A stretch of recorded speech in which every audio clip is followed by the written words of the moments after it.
আপনি মন থেকে একটু চিন্তা করেন তো, এই যে আকাশটা দেখতে পাচ্ছি, এই আকাশের সৃষ্টিকর্তা, জমিনের সৃষ্টিকর্তা, এই গাছপাতা তো তরুলতার সৃষ্টিকর্তা, আমার সৃষ্টিকর্তা, আপনার সৃষ্টিকর্তা, উপরের একমাত্র আল্লাহ ছাড়া আপনাকে কি কেউ সত্যিকারের ভালোবাসে?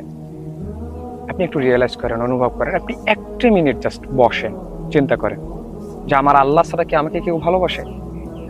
আমার কাছে যদি টাকা না থাকে, স্বার্থ ছাড়া কেউ আমার সাথে ভালো ব্যবহার করে না, কেউ আমাকে ভালোবাসে না। আমার বন্ধু বান্ধবদের সাথে যদি আমি চলি, যদি টাকা না থাকে, তাদের মন জয় করতে না পারি, তাহলে তারা আমাকে সাথে নেয় না, আমাকে খেলায় নেয় না, আমাকে তাদের সাথে ঘুরতে নিয়ে যায় না। প্রত্যেকটা বিষয়, ইভেন পিতা মাতার দিক থেকেও আপনি যদি চিন্তা করেন যে দুনিয়া শুধু স্বার্থের উপরে চলে, আর আপনি যদি চিন্তা করেন এই আকাশের মালিক, জমিনের মালিক, আপনার আমার মালিক, সৃষ্টিকর্তা একমাত্র আল্লাহ, তিনি নিঃস্বার্থভাবে বান্দাকে ভালোবাসেন। সুতরাং সবার কাছ থেকে ফিরে আপনি রবের সাথে কানেকশন তৈরি করেন, তাকে ভালোবাসতে শিখেন।